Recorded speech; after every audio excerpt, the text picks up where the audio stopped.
প্রথম অধ্যায় বিষাদযোগ। রণাঙ্গনে প্রতীক্ষমান সেনাবাহিনীর মুখোমুখি হয়ে মহাযোদ্ধা অর্জুন উভয় পক্ষের সৈন্যসজ্জার মধ্যে সমবেত তার প্রতি অন্তরঙ্গ আত্মীয় স্বজন, আচার্যবর্গ ও বন্ধু বান্ধবদের সকলকে যুদ্ধের জন্য প্রস্তুত হতে এবং জীবন বিসর্জনে উন্মুখ হয়ে থাকতে দেখেন। শোকে ও দুঃখে কাতর হয়ে অর্জুন শক্তিহীন হয়ে পড়লেন। তার মন মোহাচ্ছন্ন হল এবং তিনি যুদ্ধ করার সংকল্প পরিত্যাগ করলেন। দ্বিতীয় অধ্যায় সাংখ্যযোগ। পরমেশ্বর ভগবান শ্রীকৃষ্ণের কাছে তার শিষ্যরূপে অর্জুন আত্মসমর্পণ করলেন এবং অনিত্য জড়দেহ ও শাশ্বত চিন্ময় আত্মার মূলগত পার্থক্য নির্ণয়ের মাধ্যমে অর্জুনকে শ্রীকৃষ্ণ উপদেশ প্রদান করতে শুরু করলেন। দেহান্তর প্রক্রিয়া, পরমেশ্বরের উদ্দেশ্যে নিঃস্বার্থ সেবার প্রকৃতি এবং আত্মজ্ঞানলব্ধ মানুষের বৈশিষ্ট্য আদি সম্পর্কে শ্রীকৃষ্ণ ব্যাখ্যা করে বোঝালেন। তৃতীয় অধ্যায় কর্মযোগ।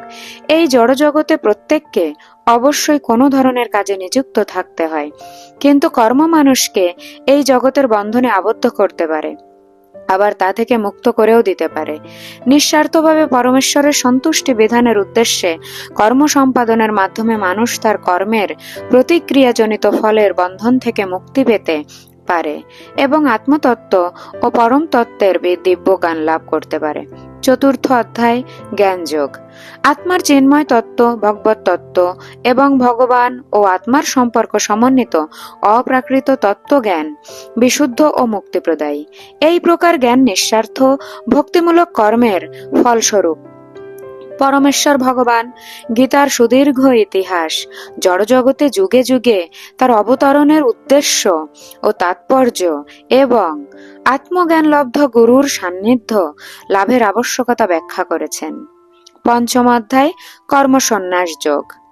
বহির্বিচারে সমস্ত কর্তব্য কর্ম সাধন করলেও সেগুলির কর্মফল পরিত্যাগ করার মাধ্যমে জ্ঞানবান ব্যক্তি পারমার্থিক জ্ঞান তত্ত্বের অগ্নির দ্বারা পরিশুদ্ধ হয়ে শান্তি, নিরাসক্তি, সহনশীলতা, চিন্ময় অন্তর্দৃষ্টি এবং শুদ্ধ আনন্দ লাভ করেন। ষষ্ঠ অধ্যায় ধ্যান যোগ। নিয়মতান্ত্রিক ধ্যান চর্চার মাধ্যমে অষ্টাঙ্গ যোগের অনুশীলন মন ও ইন্দ্রিয়াদি দমন করে অন্তর্যামী পরমাত্মার চিন্তায় আবিষ্ট করে রাখে। এই রূপ অনুশীলনের ফলে পরিণামে পরমেশ্বরের পূর্ণ ভাবনারূপ সমাধি অর্জিত হয়। সপ্তম অধ্যায় বিজ্ঞান যোগ। পরমেশ্বর ভগবান শ্রীকৃষ্ণই পরম তত্ত্ব, সর্বকারণের পরম কারণ এবং জড় চিন্ময় উভয় বিষয়েরই প্রাণ শক্তি। অগ্রণী জীবাত্মাগণ ভক্তি সহকারে তার কাছে আত্মসমর্পণ করে থাকেন। পক্ষান্তরে অধার্মিক জীবাত্মারা অন্যান্য বিষয়ের ভজনায় তাদের মন বিক্ষিপ্ত করে থাকে। অষ্টম অধ্যায় অক্ষর ব্রহ্মযোগ। আজীবন পরমেশ্বর ভগবান শ্রীকৃষ্ণের চিন্তার মাধ্যমে এবং বিশেষ করে মৃত্যুকালে তাকে স্মরণ করে মানুষ জড় জগতের ঊর্ধ্বে ভগবানের পরম ধাম লাভ করতে পারে।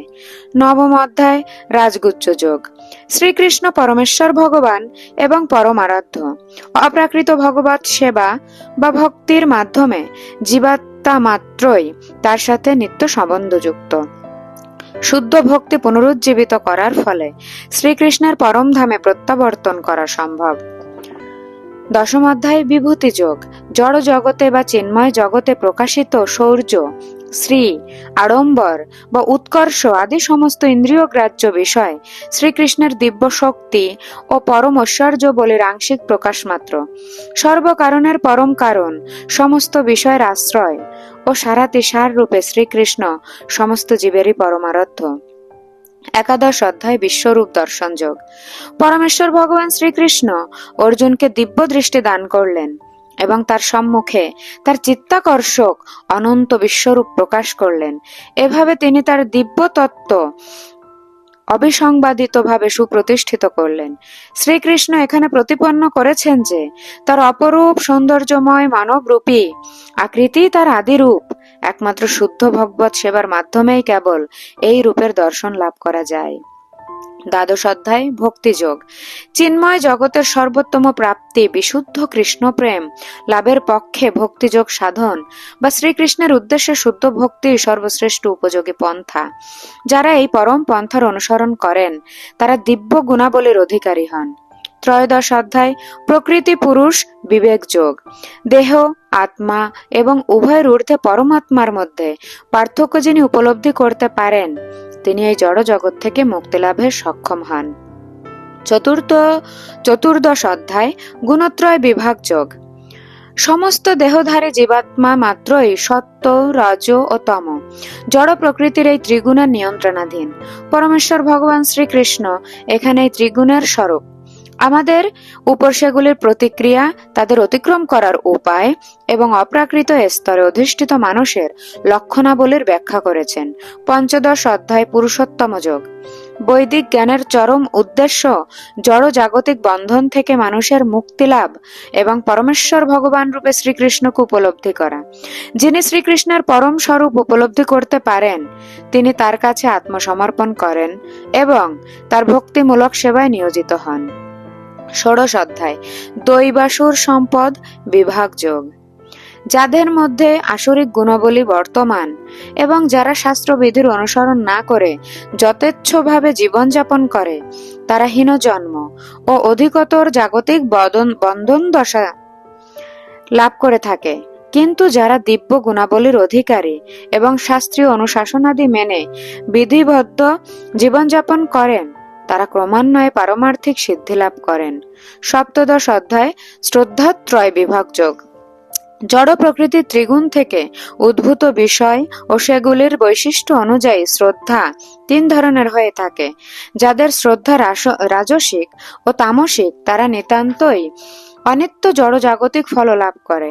পক্ষান্তরে শাস্ত্রীয় অনুশাসনাদি মতে অনুষ্ঠিত সত্ত্বগুণময় কার্যাবলী হৃদয়কে পরিশুদ্ধ করে এবং পরিণামে ভগবান শ্রীকৃষ্ণের প্রতি শ্রদ্ধার পথে মানুষকে পরিচালিত করে এবং শুদ্ধ ভক্তিভাব জাগ্রত করে তোলে। অষ্টাদশ অধ্যায় মোক্ষযোগ। শ্রীকৃষ্ণ এখানে ত্যাগের অর্থ এবং মানুষের চেতনা ও কার্যকলাপের উপর প্রকৃতির গুণাবলীর প্রতিক্রিয়াগুলি ব্যাখ্যা করেছেন। তিনি ব্রহ্ম উপলব্ধি, ভগবদ্গীতার মাহাত্ম্য এবং গীতার চরম উপসংহার, ধর্মের সর্বোচ্চ পন্থা পরমেশ্বর ভগবান শ্রীকৃষ্ণের উদ্দেশ্যে নিঃশর্ত আত্মসমর্পণ সম্বন্ধে ব্যাখ্যা করেছেন, যার ফলে সর্ব পাপ হতে মুক্তি লাভ হয়, সম্যক জ্ঞানের উদয় হয় এবং শ্রীকৃষ্ণের শাশ্বত চিন্ময় পরম ধামে প্রত্যাবর্তনের যোগ্যতা অর্জন করা যায়।